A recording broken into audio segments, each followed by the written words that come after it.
Chris Jenkins for Charlotte Vibe, and we are in the final week, week 17 of the NFL season. This is our final week because we also are not making the playoffs, but this week's opponent is the New Orleans Saints. So as always, I'd like to start by first saying Merry Christmas and Happy Holidays, Happy New Year to everybody out there.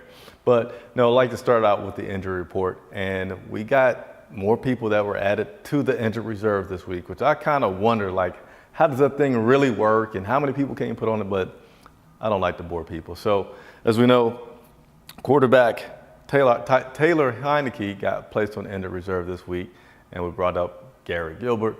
Today, added to that IR was Kenyon Barner. And in replace of Kenyon Barner, we brought up offensive lineman Dorian Johnson. Also out for this weekend, Kawan Short and Trey Turner. Now, one thing I kind of wondered, just because all this people being put on injured reserve, and you got people that are coming up with you assume it's being done so that you could see how some people may play. Why didn't we put Cam Newton on injured reserve? I mean, that would open up another person. I'm sure there's a big reason, but I mean, he's definitely not going to play. So you could have put him on IR and maybe had another guy to look at. I don't know. Leave your comments below if you have any comment on that. Next thing I'll talk about is, will the starters play, or how much of the starters will we see this Sunday versus the New Orleans Saints? I mean, Sean Payton has already came out and said Teddy Bridgewater is going to be starting and getting a bulk of the time for the Saints. So will this look like an exhibition game, preseason game? And it probably will completely in the second half. I don't think you're going to see it at the very beginning, though, because you don't have the big inflated roster that you have in the preseason. Just put all these reserves out there. You're going to have some starters out there for a while to get the game going and probably get you through at least a quarter or so before, again, you see in the second half you have a lot of those younger guys out there. And Rivera said that he is purposely activating a lot of those younger guys so that they can have some opportunities and get some further evaluation there for those young guys. So that'll round up the question on, will the starters play?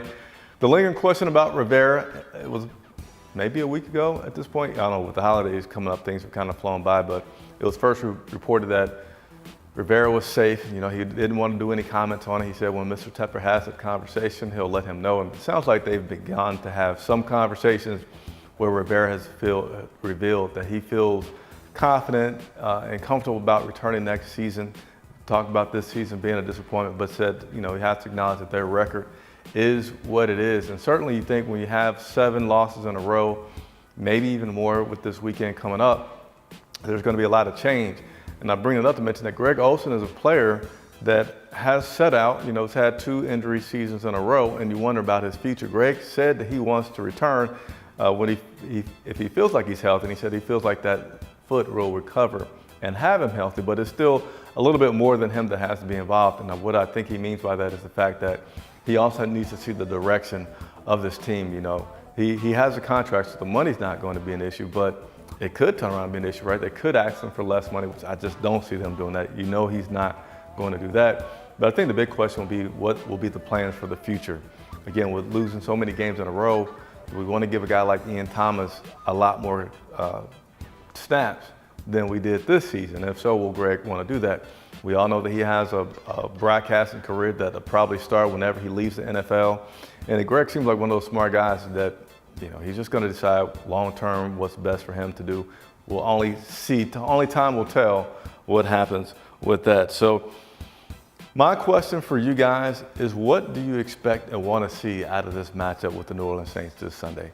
Leave your comments below, and I will always be sure to answer as many as I can. You know what? I'm going to answer every single comment. Leave your comment.